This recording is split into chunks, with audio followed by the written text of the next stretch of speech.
Welcome back to another episode of the DAT Fitness Business Podcast. Tom Blackman with Dan Smith, who looks as though he needs a meal. He's chomping on his microphone. I am pretty hungry. I know I've eaten about half an hour ago. But yeah, I am about 7 kilos lighter than I was a few weeks ago. Wow. So yeah, Is that from like general starvation or is it intentional? just chronic stress. Lack of sleep. Yeah, no, very much intentional. When people go, oh, you shouldn't, when you go on holiday, you don't need to diet and that. And I'm like, for me, I was like, it made me, it was quite a good target to go for. And I was like, you know what, why not? I've wanted to lose a little bit of body fat, not just for those reasons, but for my sport, like so I could play basketball and stop getting hurt because I was carrying quite a lot of size and weight. And I was like, you know, I'm just going to do the two together, give it a little bit of a target to aim for. And that's what I did. So yeah, and I haven't tracked any calories or anything, or just ate less food. Yeah, I've been in a similar situation like recently with, because obviously I work a lot from my studio here and from a desk. I don't do a lot of running around on the gym floor, and I was finding that I was getting a little bit portly, and so I decided to do exactly the same thing, not track anything because of bodybuilding and all the competitive stuff. I'm 100% against that sort of getting into restrictive tracking practices and stuff, because I know if I start doing it, I'll be like all in like I used to be. So I don't want to do that again. So I just thought, well, I'll cut out certain things and I'll make longer between meals and restrict my snacks a little bit, and that's worked. But I suppose, you know, in terms of for anybody listening to this thinking, oh, why don't you do what you tell people what to do? I've been like doing nutrition for what, 15 years, 20 years. Yeah. I've done bodybuilding diets for 10, 15 years. I know exactly what I need to eat to hit a certain look. I don't need to track that sort of stuff anymore. I still weigh my food. I still weigh out, if I'm cooking, I still weigh out like 100 grams of rice or whatever, but I don't macro track. I don't do any of that because I know what I need. Yes, that's the point, isn't it? You just get better at understanding what works for you. I normally don't eat anything till, otherwise just say, eat anything. I have a protein shake in the morning and then that's it. That's what and I suppose it's not fasting, is it? But I just eat less until And move more. Yeah, I don't move more. Move more, just eat less. Yeah, I move more. I've been trying to move more. It's just like, it doesn't happen. When you get like a treadmill desk. Yeah, people keep saying that. You can get these things. And I just think, I don't need to. It's another thing. It's working. I'm fine. I'm good. My belt's loops gone down. Faces coming in. Excellent. So are you planning to shave the beard off to enhance that chiseled jawline later on? I know, to be fair. Just suck it in. Today, there's actually no segue from that discussion into our topic for today, because today we're going to talk about Facebook ads and paid advertising. When should you use Facebook ads? Should you use them at all? Is it something that every coach needs to be doing? At what point do you get to the point where you think, oh, actually, it'd be quite beneficial to do Facebook ads? We're not going to talk about the intricate nuances of setting up groups and audiences and lookalikes and importing this and targeting that. That's not what this is about today. It's about when you should use them and a general idea about what you should be thinking about doing with Facebook ads. Is that correct? So I summed that up correctly. Yeah, just so I got it right. Cool. So just to caveat this, I don't use Facebook ads currently in my business coaching. I have used them before. I use them for my gym. So I'm going to talk a little bit about what I do for the gym. And Dan does use Facebook ads and advises his coaching clients on Facebook ads, those who need them. So Dan's going to bring a little bit of that information to the campfire. Okay, so let's kick it off then.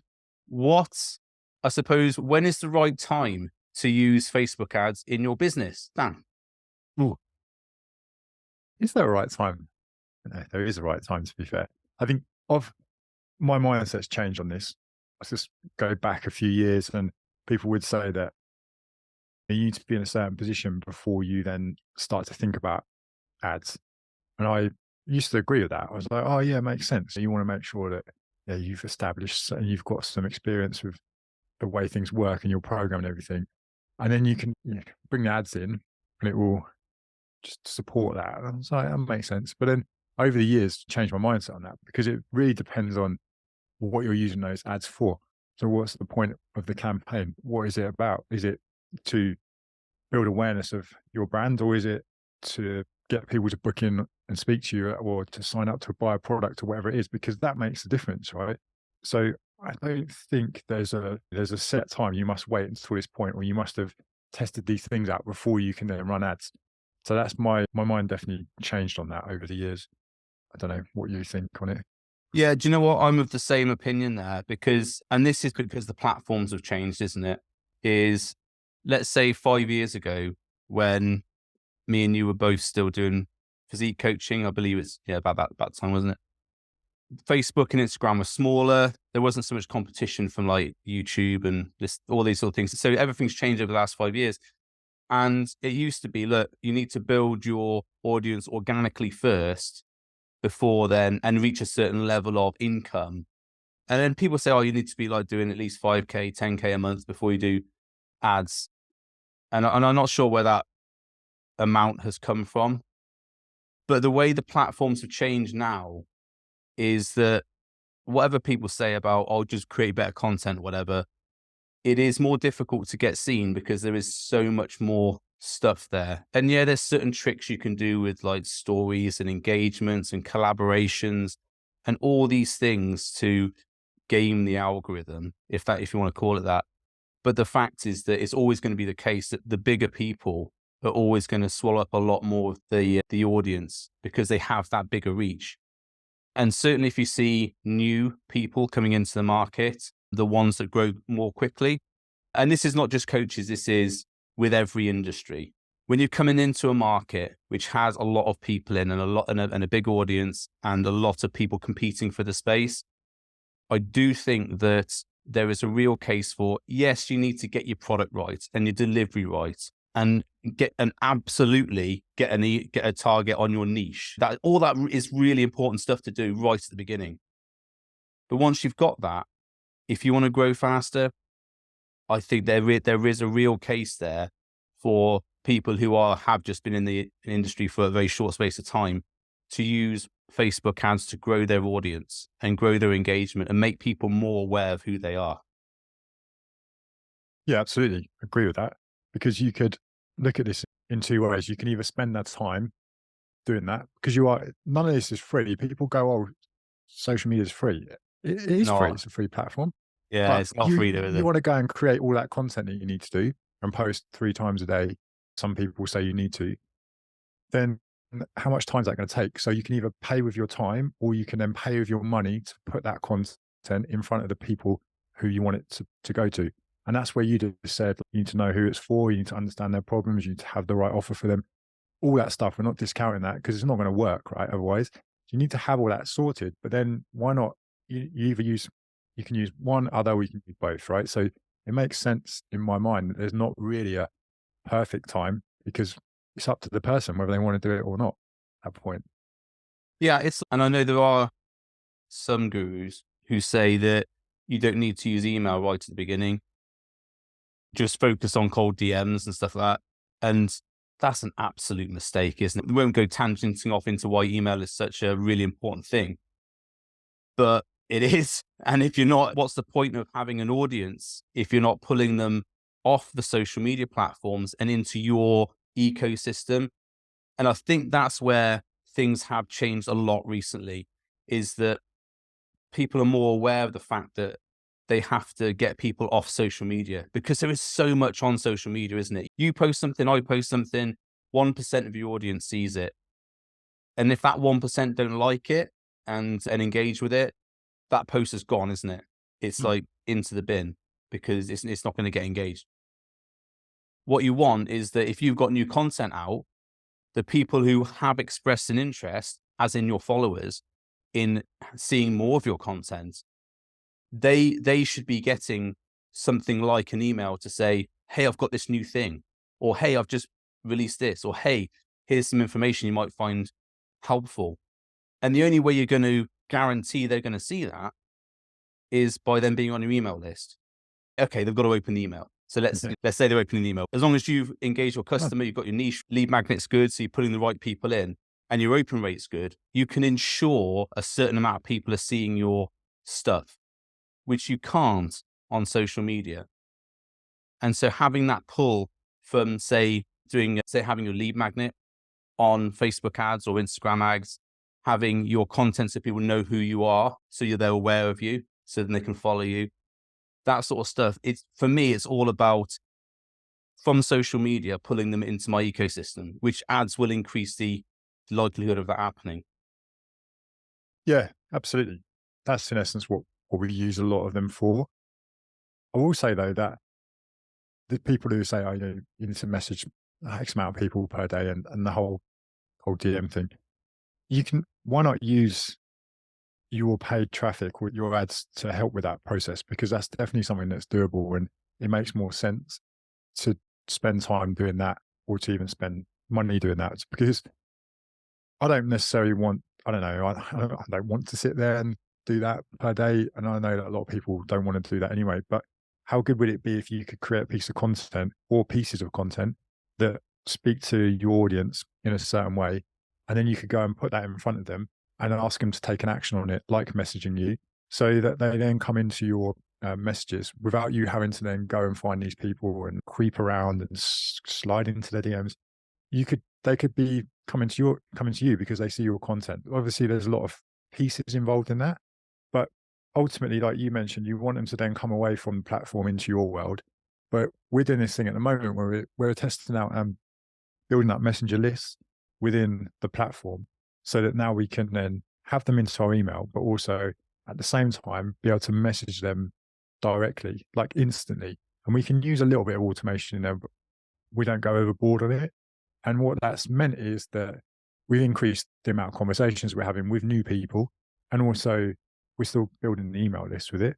But you've got an engaged list there that has open rates that are double what email is, which is crazy because it's instant, it's on their phone, then more likely to open that up. So that's something that we're testing at the moment, which makes sense when you're like, okay, cool, I want to have more conversations. Cool. You can spend your time doing that and go and find people, or you could set this system up or something similar and have more conversations come to you, which in my head, it's like, oh, that makes perfect sense. Why Yeah. wouldn't it? And presumably that's with many chats. Yeah.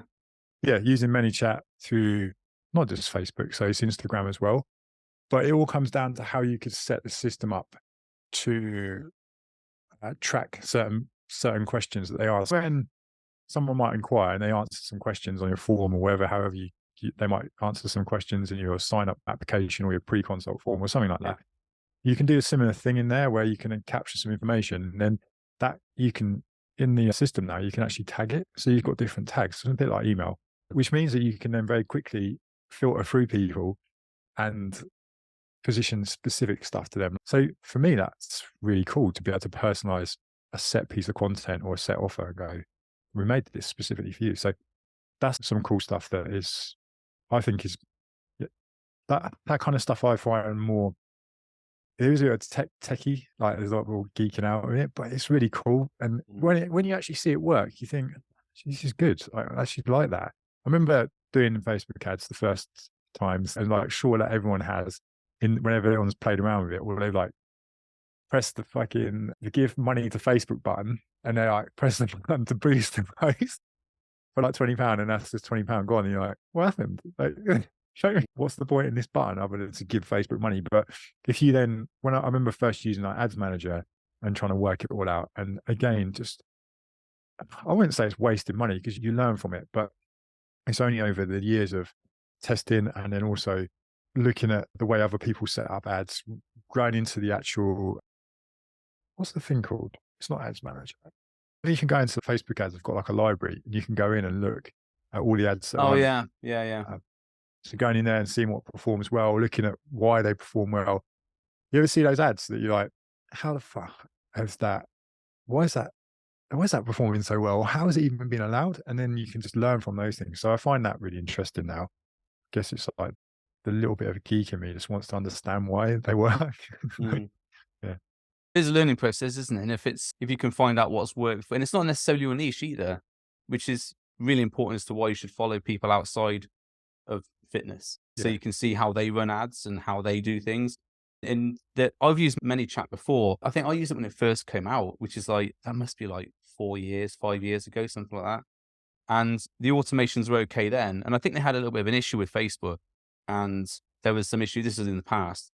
Now they've solved all that, and then now upgraded their automations like what you're saying.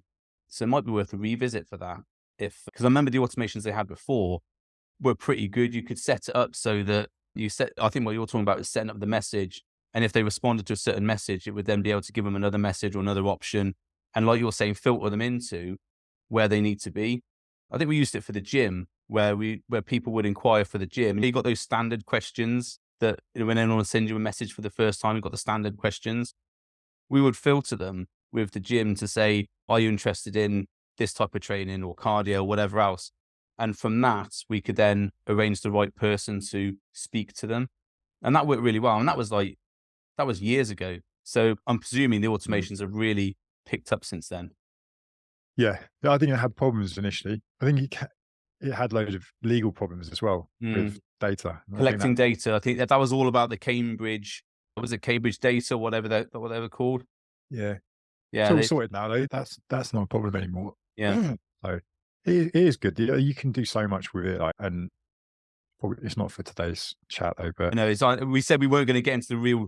details of it, but I like your take on that cold DMs thing. Is because almost that's reverse cold DMs, isn't it? Mm.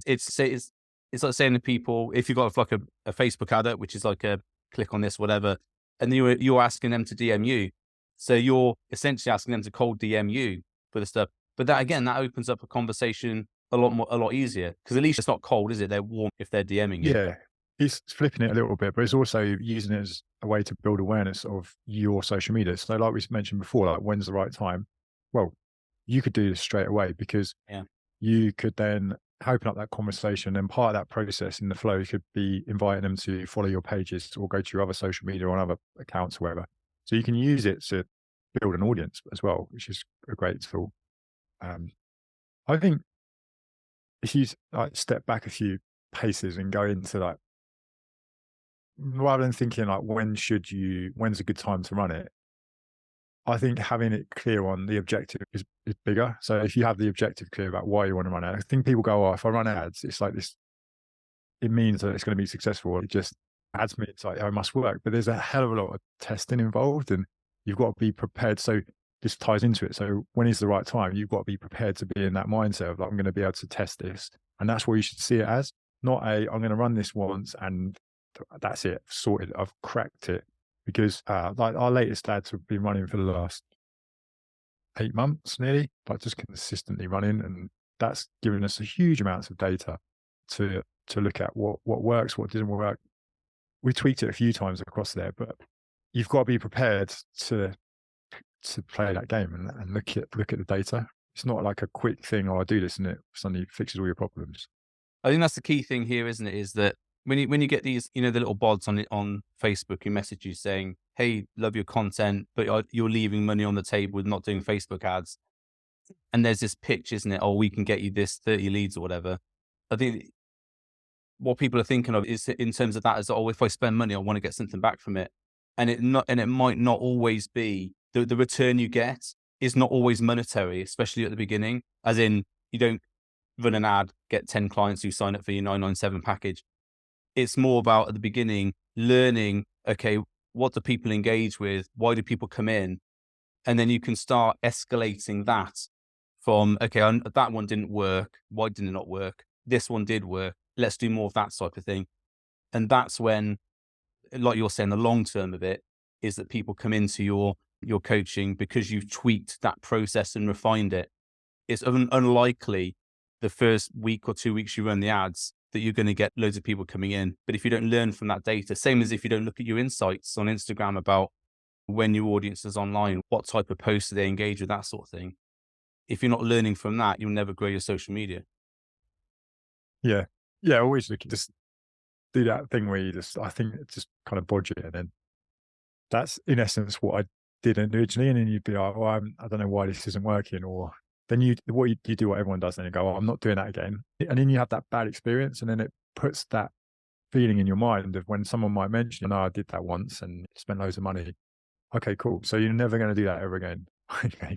Yeah, it's one of those things like you should there's a lot of testing. That's why, like big companies, they have millions of pounds of budget like to spend on testing alone that they just use it to test. And Mm. then you're here trying to do it with what you've got access to, but you've got the same tools. That's the cool thing. You've got access to exactly the same tools as they do. Like they don't get any special tools. They just got more money to play with. Just- Yeah.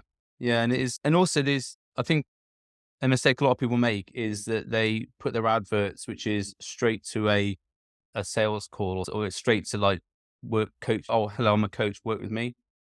They're, it's too big a step, isn't it? yeah, And even if someone, because if you set it up so it's you've got an engaged audience, okay, so they know who you are, and then all your adverts are basically buy my stuff. Okay, if you've got a large enough audience, you're going to get some return on that. But the majority of people need to have a bit more nurturing in order to engage with you. And then again, that's what you're saying with the messages is okay, you're not taking them away from social media, you're having the conversation on that platform. But again, you're taking them off the main social media and coming into their messages, which is essentially nurturing, engaging in conversation, isn't it? It's that Facebook ads are quite blunt and they're quite impersonal. When you're taking them into the messenger system, it becomes personal and then they build trust with you. Is that it? yeah, Presumably that's what you're getting at. yeah. And then not just coming out like with most things, coming out with no expectations of like this person must sign up, this person must buy, because that's not what it's about, is it either? And also, if someone does book a call off an ad that you've created straight to a call, even if they signed up with you, I guarantee they'll be shocking to Yeah. work with.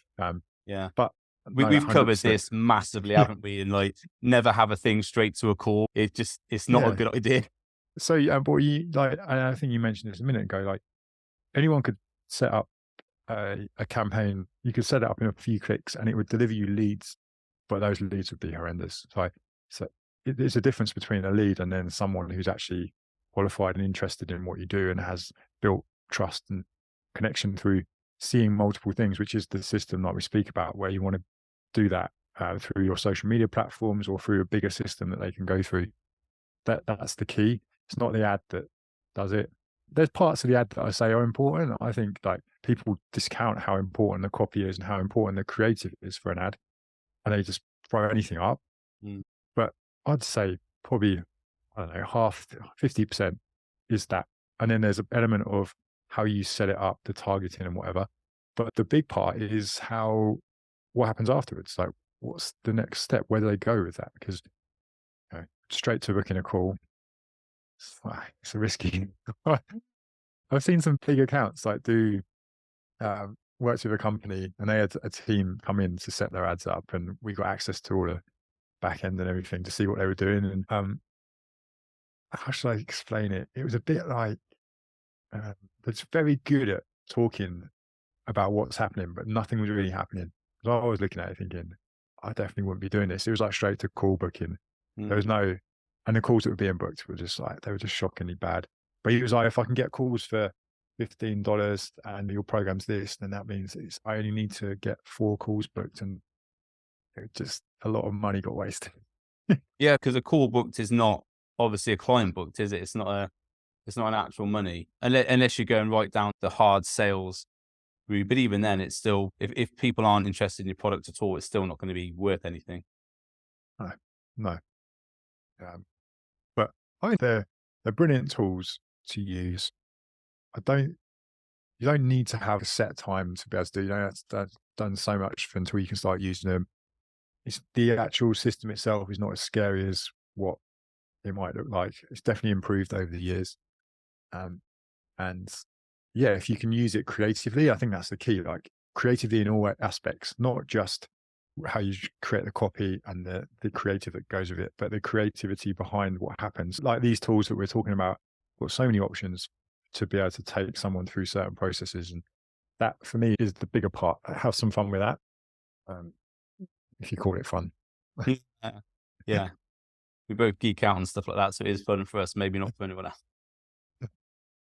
I know this is going to be quite a quick call today because we were just going to talk about when to use it and some of the nuances. Anything that you want to add? Because we covered a fair bit in the last half hour. So is there anything else that's important you think you need to put in? Not really, not as an overview. One of the questions that always comes up, which is worth maybe covering, is people will say, "Oh, how much should I spend? How should I? What should I set the spend at? What should I set the budget at?" And again, that's like, how long is your piece of string? But it's more, again, if you know the reason behind why you're doing this and you've got an objective to the campaign, you can then go, "Oh, cool, this awareness campaign, I want to be trying to build awareness. So I might set a budget that works over a period of time or a daily budget, and then you're happy with that to be set." The way we do it with some of the coaches who have workshops or challenges or like live experiences, we'll base it off how much they charge. And then the likelihood is that so many people are going to come through this and then go through that process and then sign up. Okay, we don't really know that at the beginning. So that's why we need to run these things and test. Once we get that information, it makes it easier for you to then look back and go, so this is the conversion rate from these amount of people. This is how much you spent. Okay, next time you can probably spend that much again, or you could increase it on what it is. So that's where the testing comes in for me, really. One thing I found this is when I was doing the physique coaching and I was running Facebook ads for that, is it costs me a lot less to have a advert that went to a message, which then sent them the lead magnet, than it did to have an advert with a conversion metric to the website. So say, rather than going, click the button, they go to a website and then they get the lead magnet. It costs me a lot less per conversion to have, do you want the lead magnet? Send me a message.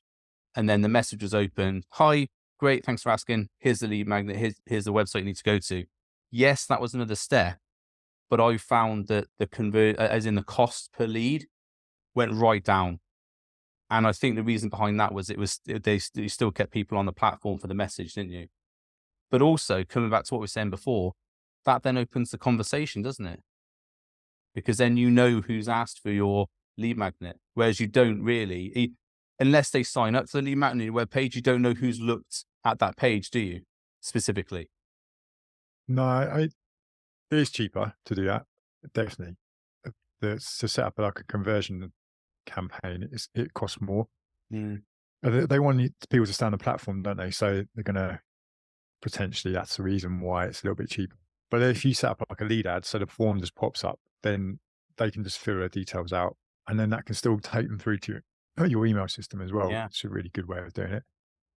But yeah, in terms of conversations, that's where some of those other sequences can come in, because you can just send them directly through to Messenger, and you do that in Instagram as well now. So there's an actual new campaign objective in the Facebook Ads Manager, is DMs through Instagram, which is decent.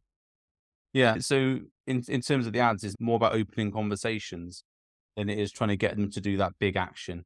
Yeah. There's also that if you send someone off the platform and then they've got to then wait for a page to open up, it can see people just drop off because people are very impatient. Oh, fuck this. I'm not waiting 2 seconds. Yeah. I'm off. I've got a TikTok video to watch. Yeah. Okay. It's true Good. though. We've seen it happen. We set a conversion event campaign up and lead ads, and we tested both. And then this one was more expensive, but more people but we could see them go through to the page and then not sign up. So we were like, as obviously they're just like, "Oh, I'm not doing this." Like, I suppose that if they're coming through to Messenger as well, you've got here's the link. And because you know what people are like, they get it, I'll do that in a minute, and they never do it.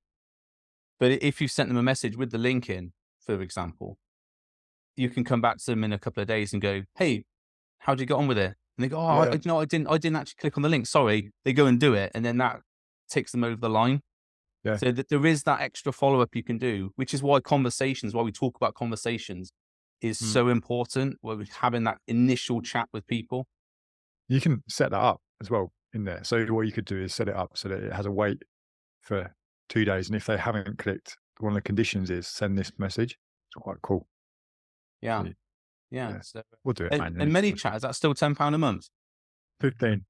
15. Yeah. I suppose that's with inflation and everything else. But 15 quid a month for that sort of automation and that sort of service. That's not a lot, Yeah. is it?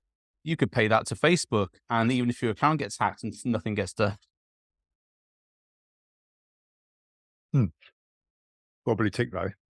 Got blue tick. Yeah, that's cool. Do you know what? I'm being pushed more and more towards getting the blue tick. Yes, the reason I haven't is because one of my mates has got a blue tick. He's a really big guy on Instagram and stuff like that. And his account got hacked, and no one at Facebook will help him. He's sent them emails and all sorts of things, and he's got the two-factor verification and everything else, and they still got through and hacked the account. And he's someone who suffered a lot with people impersonating him online because he's a trader and he does financial advice and stuff like that. And he has all these protections in place, and even still, they got through, and Facebook wouldn't talk to him. Oh, well. Yeah. So yeah. So yeah. But I probably am going to get the blue tick thing. I just begrudge paying for it. That's the tight one in me. So I don't feel as actually getting anything for it. Just a little blue tick on my profile. Yeah. I'm yet to see. I don't know what it's done for me. So I'll hack your account and then you can see. I'll hack your account and set a load of dick pics to all your customers and say, hey, this is our new lead magnet. Click on the dick. I clicked on the dick, but nothing happened. Wait. Oh dear. Cool. I think that's covered a good bit of chat for last minute. It gives people some ideas on what to do.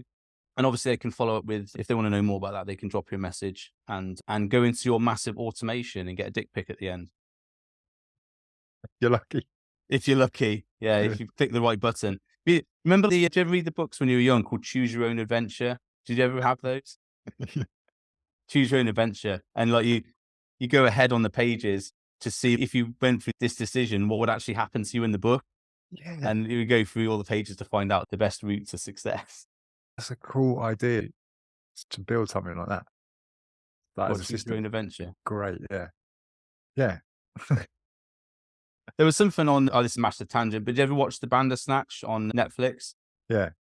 Yeah, that was similar, wasn't it? Choose Your Own Adventure. You had to click the Yeah. thing to get the result, yeah. Nice. Yeah. Like that. If you use that one, 20p for every client you get. No, 27p. Yeah. Inflation. No, 97p. Cool. Dan, that was great. Good bit of content there. Good bit of information. Hope everyone got some value from it. Great. Next week, I'm not sure what we're talking about next week. Something equally knowledge bombing. But we'll be back next week or next 2 weeks with another podcast. Dan, thanks very much. And I'll see you on the next one.